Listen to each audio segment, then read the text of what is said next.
South India shopping mall, the wedding మంత్ర, సరికొత్త wedding collection, south India shopping mall. Okay, మరి దాంట్లో mistake అయినాయి అన్నారు, ఇంకా మీరు అనుకున్న విధంగా తీయలేకపోయానని అన్నారు. మరి హిందీలో అవకాశం వచ్చినప్పుడు అది మీరు బెటర్గా తీయాలి కదా, తీసాను అనుకున్నారా? అది హిందీలో లేదు, తీయలేదు. హిందీ ఇంకా బయటగా తీసాను తెలుగు కంటే. ఎందుకు మరి? బికాజ్ ఆల్రెడీ ఇప్పుడే చెప్పినట్టు అయిపోయింది, అది ఓకే బయటికి వెళ్ళిపోయింది. బయటికి వెళ్ళిపోయింది, మళ్ళీ ఫ్రేమ్ పెడతాంటే I know this, I seen this, I experience this. ఇదే ప్రశ్న ఆర్జీవి గారిని అడిగాను నేను. రీమేక్ చేసినప్పుడు మీకు అదే ఎగ్జైట్మెంట్ ఉంటుందా అంటే నాకు అదే ఎగ్జైట్మెంట్ ఉంటుంది అన్నారు. మరి మీకు అది ఉండదు? సో నా క్వశ్చన్ అదే, డెఫినెట్గా ఉండదు కదా ఒక ఎగ్జైట్మెంట్ సేమ్ ఒకసారి ఆల్రెడీ తీసుకుని కాదు. అది నువ్వు రాము గారు లాంటి వాళ్ళ దగ్గర మనం అప్లై చేయలేము, ఏ రూలు అప్లై చేయలేము. ఆయనకి ఈజ్ ఏ డిఫరెంట్ థింగ్, అది ఫెనామినా. మహబూబ్ రహమాన్ నిజంగా అంటే మీరు చెప్పండి దానికి ఆన్సర్. అంటే అలా ఉంటుందా ఒక సినిమా ఆల్రెడీ తీసాక, మనమే తీసాక? కొంతమందికి ఉంటుంది, నాకు ఒకసారితో అయిపోద్దేమో, ఆయనకి అవ్వదేమో. సో భవిష్యత్తులో మీరు ఎప్పుడు రీమేక్లు చేయరు ఇంకా మీ సినిమాని? ఓకే. అండ్ నిన్నే పిల్లాడు తర్వాత అంత ఒక ఆల్మోస్ట్ అది ఒక దిల్వాలే దుల్హనియా లే జాయేంగే రేంజ్ హిట్ మన తెలుగులో.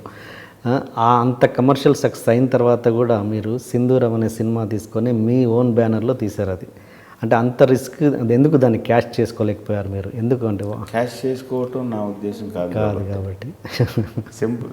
చాలామంది అడిగారు నిన్న పెడుతున్నాను, అదే ఇది కాదు. నేను I'm not a business man, నేను ఒక వెజిటబుల్ వెండర్ని కాదు. ఓకే. రోజు పొద్దున కూరగాయలు తీసుకొచ్చి నాకు అమ్మటాను. Okay. And for me I'm important. నాకు ఇప్పుడు సింధూరం లాంటి సినిమా తీయాలనిపిస్తుంది, అది అవసరం అనిపిస్తుంది. ఓకే. అప్పటికి అందుకని వెళ్ళాను. ఇప్పుడు అలాగ ఆలోచించే వాళ్ళని తప్ప అని అంటలేను, నేను ఇలాగ ఆలోచిస్తాను అంటున్నాను. Okay. So don't take me wrong. Maybe ఇప్పుడు అలాగే చేస్తున్న వాళ్ళందరూ వాళ్ళ ఏదో ఒక జస్టిఫికేషన్స్ ఉంటాయి దాన్ని. మీకు ఆ టైంలో ఆఫ్టర్ నిన్నే పెళ్ళాడతా మీకు వచ్చిన అతిపెద్ద ఆఫర్ ఏంటి? సింధూరం బిఫోర్ చాలా వచ్చినాయి, 6-7 వచ్చినాయి. The best offer, biggest cash ఆయన అయితే ఆల్మోస్ట్ 50 lakhs క్యాష్ పట్టుకుని వచ్చారు. నా జీవితంలో నేను ఇవాళ వరకు కూడా 50 లక్షలు క్యాష్ చూడలేదు. 50 లక్షలు క్యాష్ పెట్టాడు కొత్త నోట్లతో, పేరు చెప్పకూడదు. ఓకే, చెప్పండి. పెట్టాడు. బట్ నిన్నే పిల్లట అది అయిపోయింది సార్, వెళ్ళటం అయిపోయింది. మళ్ళీ అలాంటిది ఏమన్నారు? అంతేగా ఆబ్వియస్గా ఇప్పుడు డబ్బులు పెట్టేవాడు ఏం ఆలోచిస్తాడు, డబ్బులు వచ్చే మార్గం ఆలోచిస్తాడు. వాడు తప్పే ఉంది, కళాపోషణ కోసం కాదు కదా. Yeah. So hero with hero dates, almost all the heroes dates. Okay. Okay. ఎవరు చూజ్ చేసుకోవాలి. ఓకే. అదృష్టవశాత్తు నేను కన్ఫ్యూజ్ అవ్వలేదు, ఎక్కువ క్లారిటీ వచ్చింది యాక్చువల్ దానివల్ల. ఇది కాదు అని అనిపించింది. అండ్ సింధూరం సినిమా తీసేటప్పుడు పోనీ దాన్నైనా స్టార్స్తో ఎందుకు తీయలేదు? మరి మీకున్న పాపులారిటీకి అప్పుడు ఏ హీరోయిన్ వచ్చేవాళ్ళేమో ఆ సింధూరంకి కూడా, ఎందుకు మరి కొత్త వాళ్ళతో క్యారెక్టర్స్ తీద్దాం అనుకున్నప్పుడు దానికి సూటబుల్ అయిన వాళ్ళని తీసుకోవాలి. ఓకే. స్టార్స్ని తీసుకుంటే స్టార్స్తో పాటు ఒక ఇన్ఫ్రాస్ట్రక్చర్ వస్తుంది.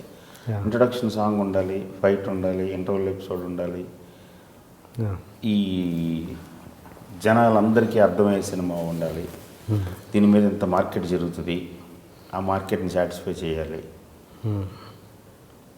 అది ఆ సినిమాకి నాకు కుదరదు. ఫస్ట్ ఆఫ్ ఆల్ అలాగే ఆ సినిమాకి అసలు కుదరదు. ఓకే.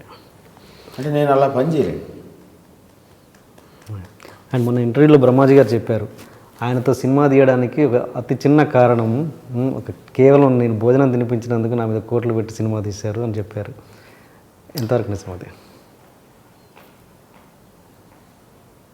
భోజనం పెట్టిన మాట నిజం. ఆ భోజనం చేసేటప్పటికీ 5 రోజులు అయింది అప్పటికి భోజనం చేసి. ఆల్మోస్ట్ కళ్ళు మూతలు పడిపోయేవాడిని. ఇంకా ఇంకొక 5 minutes అయితే పడిపోయాడు రోడ్డు మీద, ఫుట్పాత్ మీద నుంచున్నా. ఏం చేయాలో తెలియట్లేదు. ఇంటికి వెళ్ళటం క్వశ్చన్ లేదు. డెఫినెట్గా ఓడిపోవటం అంటే అసలు ఏమైనా సరే ఇక్కడే చేయాలి, ఏం చేయాలి అంటున్న టైంలో ఆడు వచ్చి ఆడికి తెలియదు నేను ఈ భోజనం చేద్దానా అని. జనరల్గా అలాంటి సన్నివేశాలు చాలాసార్లు జరిగింది. నాకు ఆకలిగా ఉన్నప్పుడు ఎవరైనా వచ్చి భోజనం అంటే స్మూత్గా లేదు నేను చేసానను, లేకపోతే ఎప్పుడు కాదు కాసేపు నేను ఎవరి కోసం వెయిట్ చేస్తాను తప్పించేసుకుంటాను.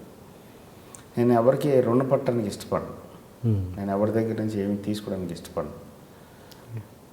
కానీ ఆ రోజు బలహీన క్షణం, బలహీన క్షణం. ఓకే, భోజనం చెయ్యాలి అని నాకు కూడా తెలుసు. ఆడు కూడా పాప ఇంట్లోంచి ఏదో ఒక లిమిటెడ్ అమౌంట్ తెచ్చుకుని అది జాగ్రత్తగా వాడుకుంటున్నాడు. నేను వెళ్తే ఇంకొక రోజు భోజనం పెట్టినట్టు నాకు. అవును, అంతే కదా, ఎక్స్ట్రా అదే అంటే అది తింటా అనుకున్నాను. వీడికి ఎంత ఏమి ఇస్తే 200 తెచ్చుకోగలను. బికాజ్ నాకు ఇంకొక 5 రోజులు లైఫ్ వచ్చింది. ఇంకొక 5 రోజులు నేను టాలరేట్ చేయగలను దాన్ని. అన్న తర్వాత గులాబీ చేయటం, శివ చేయటం, రామగారు అన్న తర్వాత ఒక 7 ఏళ్ల తర్వాత జరిగింది ఇది ఇందులో. సో నిన్నే పిల్లాడితో తీస్తున్నప్పుడు నెక్స్ట్ ఇలాంటి సినిమా తీద్దామని ఒక ఐడియా వచ్చినప్పుడు ఎవరైతే కరెక్ట్ అని అనుకున్నప్పుడు ఎవరు కరెక్ట్ అనుకున్నప్పుడు వీడే ఎందుకు చేయకూడదు? అది is a good actor and friend and I know personal rap ఉంది. ప్లస్ వీడి నా మీద ఒక బర్డెన్ ఉంది. This is one of the factors. అంతేగాని దీనికోసమని ఆడు కాకపోయినా ఇవ్వలే, ఆడు సరిపోతాడు అనిపించింది. బట్ మీరు అన్నట్టు స్టార్తో తీస్తే డబ్బులు వస్తాయి, దీంతో తీస్తే సాటిస్ఫాక్షన్ వస్తుంది. నన్ను నేను తిట్టుకోకలేదు. అదే నిజంగా అంటే అంత ఆకలి రోజులు అప్పుడు ఎందుకున్నాయి అంటే అసలు ఇంటి నుంచి డబ్బులు తీసుకునే లేదు, ప్లస్ ఈవెన్ అసిస్టెంట్ డైరెక్టర్గా ఇంకా చేయలేదు, ఎవరు పెట్టుకోవట్లేదు. ఎవరికైనా సరే ఎలా పెట్టుకుంటారు, ఎలా తెలుస్తుంది? జస్ట్ వెళ్ళి ఒకసారి కలిస్తే నేను అసిస్టెంట్ డైరెక్టర్ పనిచేస్తున్నానంటే నా దగ్గరికి వాళ్ళు రోజుకు 20-30 మంది వస్తుంటారు. ఎలా తెలుస్తుంది నాకు అందులో ఎవరు ఉన్నారో ఎలా తెలుస్తుంది? అప్పుడు ఆ రోజులు ఒకసారి మీకు చాలా బాధ కలిగించిన ఎప్పుడు ఐ యూస్ టు ఎంజాయ్. మన నిజంగా నేను వాళ్ళు రొమాన్స్ చేసి చెప్పట్లేదు, అది ఒక గర్వం కింద ఉండేది. మనం ఫైట్ చేస్తున్నాం, we're trying to achieve something, we're trying to go somewhere. ఇవి ఉండాలి, ఇవి లేకపోతే కష్టం. బికాజ్ అది నాకు చాలా హెల్ప్ అయింది తర్వాత ఇప్పటికి కూడా. రాటు తేలటం అంటారు చూసారా, టక్క ముక్కీలు తింటూ ఉంటారు చూసారా, అది. ఆ రోజు నిజంగా బ్రహ్మాజీ గారు తినిపించకపోతే వెళ్ళిపోయేవారా? ఏం తెలియదు, ఏమో తెలియదు, ఏం చేయగలిగి ఉంటానది హైపోథెటికల్ క్వశ్చన్. ఇంటికి మాత్రం వెళ్ళి ఉండేవాడు కదా. Okay, 100% no. మేబీ ఏదైనా ఒక చిన్న జాబ్లో జాయిన్ అయిపోయి ఉన్నాము, ఏ పెట్రోల్ బంక్లోనో ఎక్కడో జాయిన్ అయ్యి ఒక 4 రోజులు కొంచెం శక్తి పుంజుకొని మళ్ళీ ట్రై చేసి ఉన్నాము. నేను ఫిక్స్ అయిపోయాను, ఓకే సినిమాల్లో ఉండాలి ఎలాగానే. ఓకే, నిజంగా అంటే ఇప్పటికీ మీ ఫేవరెట్ సినిమా సింధూరమేనండి? ఇప్పుడు స్టిల్ నా చాలా ఉన్నాయి. మీరు ఎప్పుడు సింధూరం గురించి స్పెసిఫిక్గా చెప్పారు? సింధూరం ఎక్స్ట్రా లీప్ అది టోటల్గా. Okay okay. అండ్ ఇప్పటికి అంటే ఒకవేళ ఇప్పుడున్నంత అంటే అప్పుడేదైనా తప్పు చేశారని ఫీల్ అయ్యారా సింధూరం తీసి?